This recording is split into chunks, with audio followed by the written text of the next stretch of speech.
Hi everybody, hope you're fine. Welcome to the Brain Book channel. I'm Amir. Today I want to talk about animal behavior tests part 1. Our video includes the rodent behavior paradigms. The content of this video including locomotor activity tests, motor coordination and balance, sensory function, and nociception tests. Okay, what is locomotor activity? It determines the net motor activity of the rodent in a given period of time, and it is useful for two groups of animals that have the same baseline activity.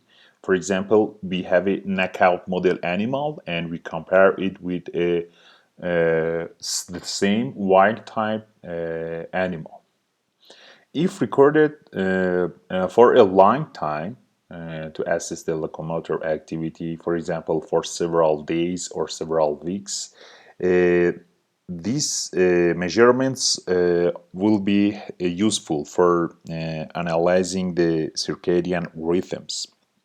The locomotor activity tests are including running wheel, home cage activity, and open field locomotion tests. Okay, what is the running wheel? It is the most common tests for measuring the locomotor activity of the animal, and the locomotion of the animal will be assessed. The wheel is connected to the device that count the number of the revolutions and its speed, and it's important to note that the time outside the wheel is not measured and it's not considered, and this is a reliable measure for deliberate activity of the animal. Another test is home cage activity. This test includes putting animal into a cage. This cage has designed with infrared beams from one side to another side, and the rodent activity will be recorded by a computer, by a camera at the top of the cage.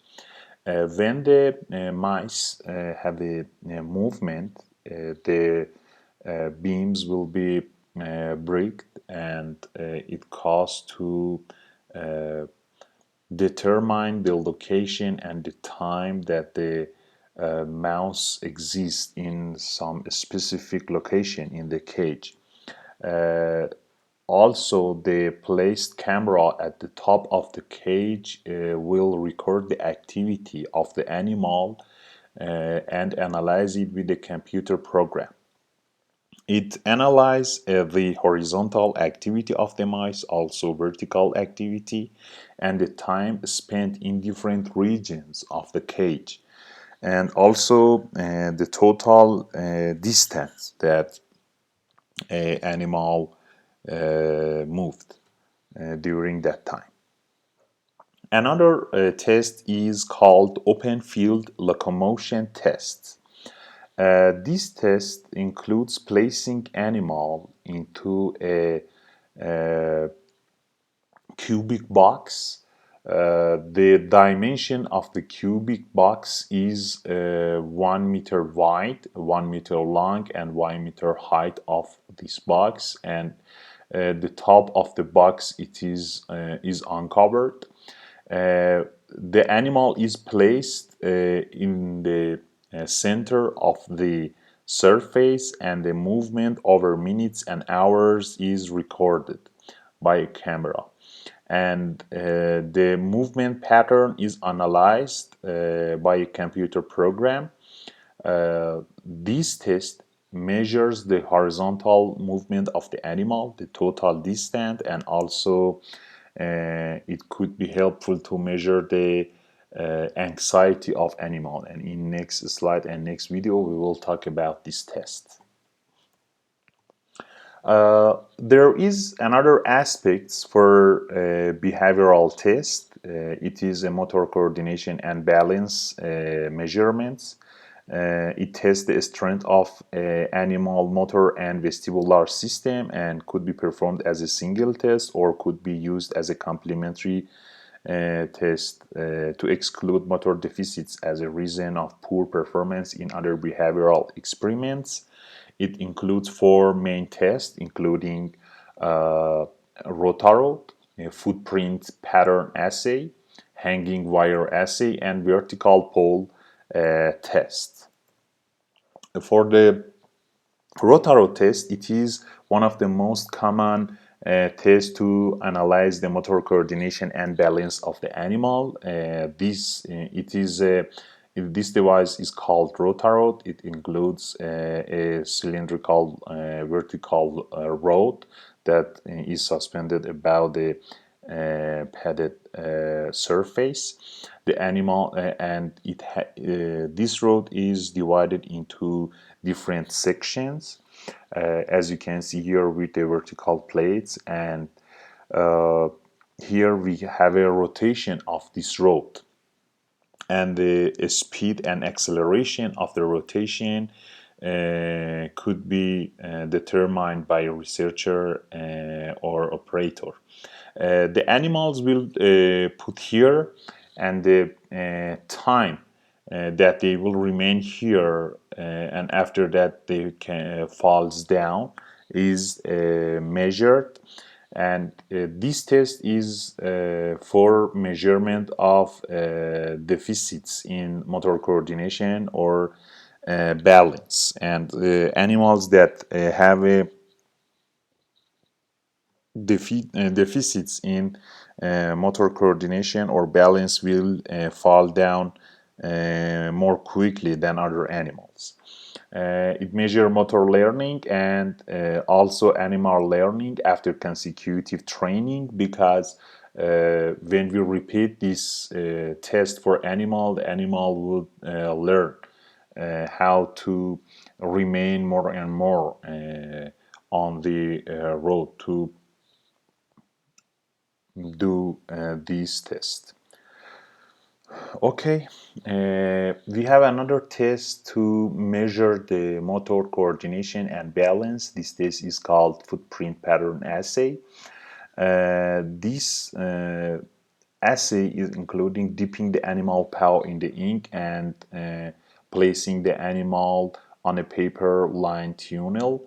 And when the animal walks, the footprint of the animal will be remained on the line paper on the paper, uh, and it tests the highly variable stride length and pass. There are some modern assessments that analyze and measure the pressure and the walking speed of the animal. These tests measure the gait abnormalities and ataxia of the animal. For example, animal will goes in a straight line, or maybe will turn to the right or left. It will be depend on the situation and the animal function for its motor coordination and its balance. Another test is hanging wire assay. This assay includes analyzing the neuromuscular deficits of the animal, and the animal will be placed on a shaking cage, and the animal grasps the girth, grips it, and the lid flips by a researcher. The rodent will hang upside down and grasp the wire, requiring balance and grip strength. And after a time, the rodent will falls down. And normal rodents will remain hanging about minutes, but some rodents that have a motor coordination and balance problem will be fall down immediately. Another test is vertical pole test. What is this? It includes a vertical pole that is walk enclosed for facilitating movement and provide traction for the animal. And the animal is placed on the center of the horizontal pole. The pole is lifted toward the vertical position, and the researcher record the time and the angle at which the rodent falls down or falls off.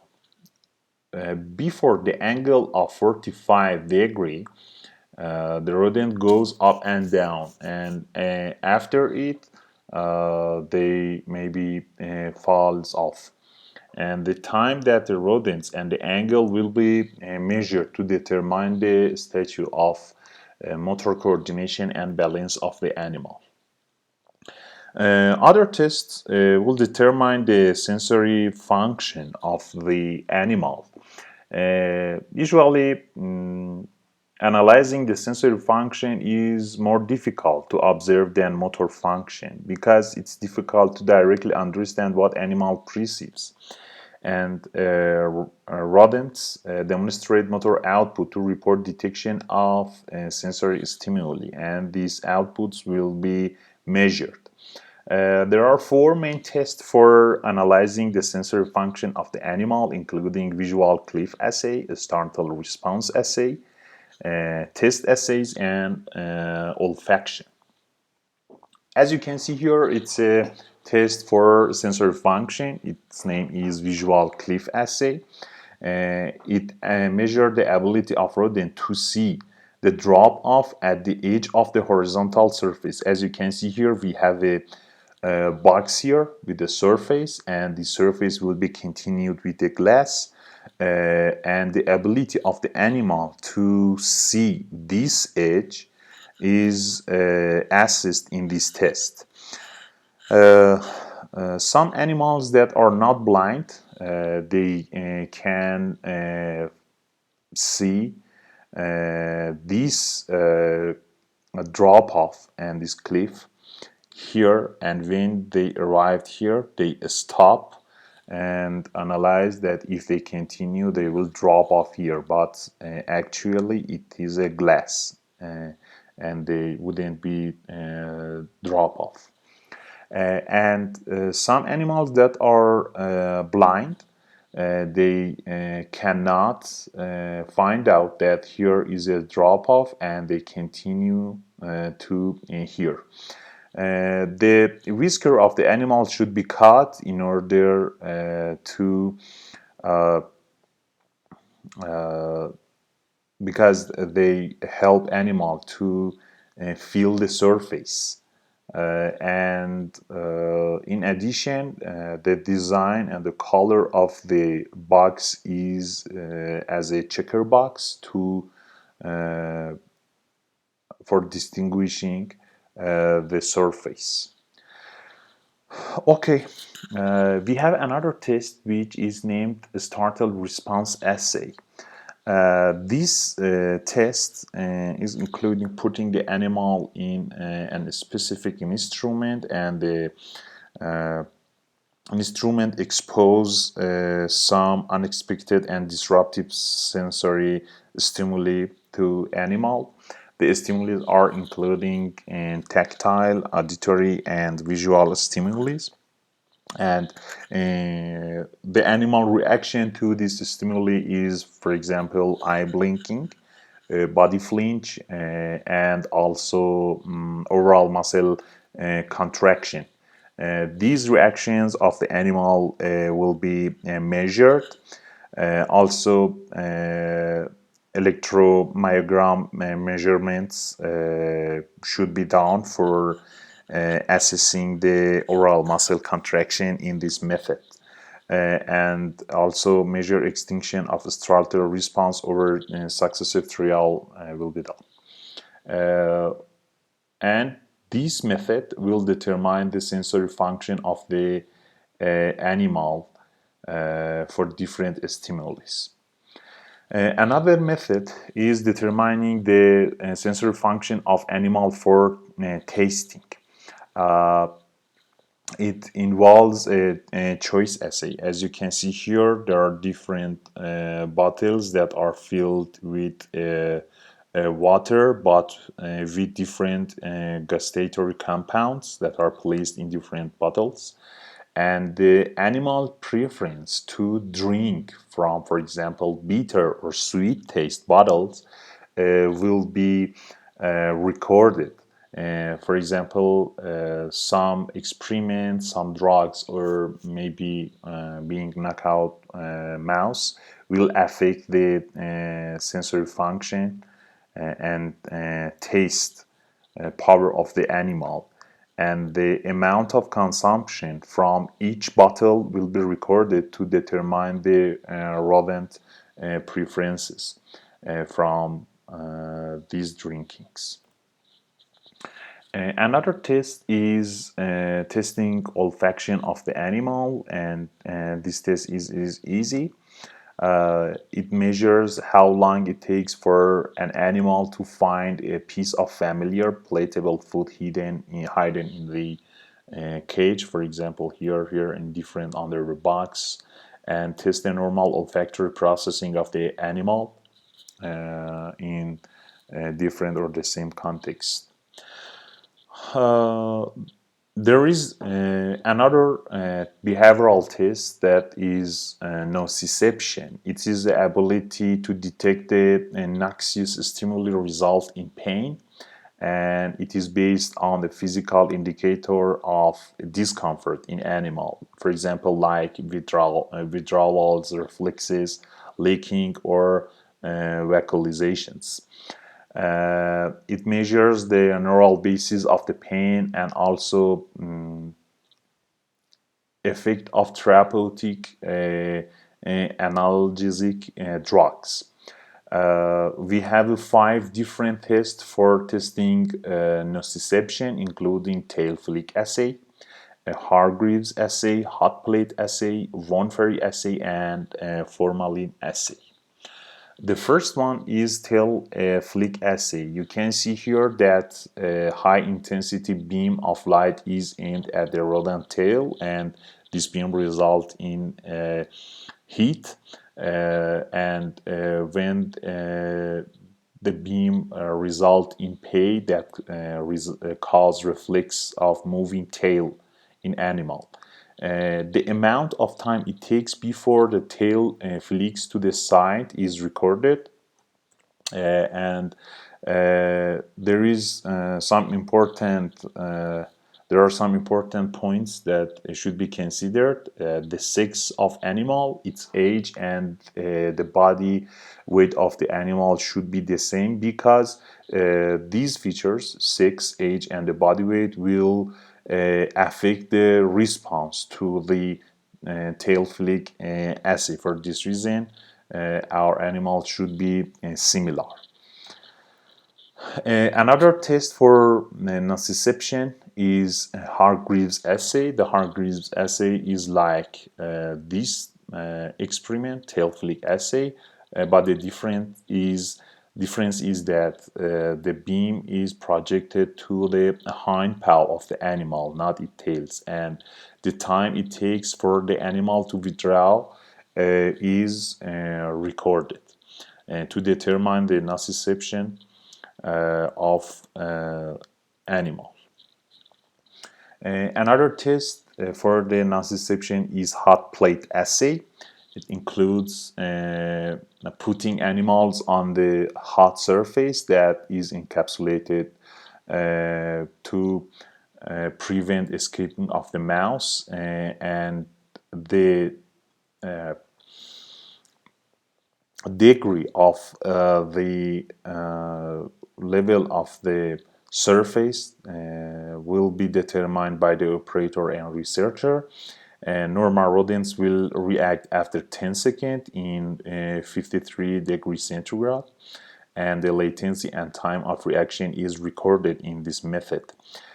Also, licking the rear paw and jumping will be appeared as a discomfort. For example, when the mouse start to lick its rear paw or jump, we can conclude that the mouse demonstrate discomfort, and the time will be recorded and considered. This method is a common method to determine the nociception of the animal. There is another test which is a bit complicated. It's a worm Ferry assay that examines the sensitivity to pinch or mechanical stimuli. As you can see here, we have a worm Ferry here made of metal wire here, and the animal stands on the elevated mesh. The hind paw pokes by a researcher from below, as you can see here by this instrument, and the normal animal withdraw their paw and lick it and possibly vocalize. And the intensity of the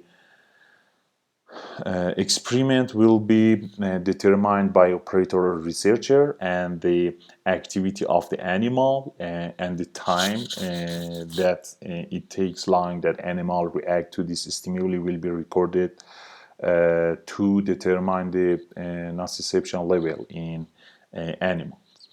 And there is another test for determining the nociception. It's a formalin assay. In this assay, the formalin will be injected to the hind paw of the animal to determine the sensitivity to noxious chemical stimuli. And amount of a time of licking, biting, and withdrawing affected limb are measured in this animal. This assay includes two phases. The first phase is start immediately after 10 minutes after injection of the formalin, and the pain is as a result of formalin chemicals, but the second phase lasts for about 60 minutes, and this phase is caused by inflammation after formalin injection. This method will determine and help to understand the nociception in animals here. Okay, thank you for your attention. The first part of the animal behavior test is finished, and if you want to if you want to understand another test, please watch another video which is named Animal Behavior Test Part 2. Thank you for your attention. See you later. Bye.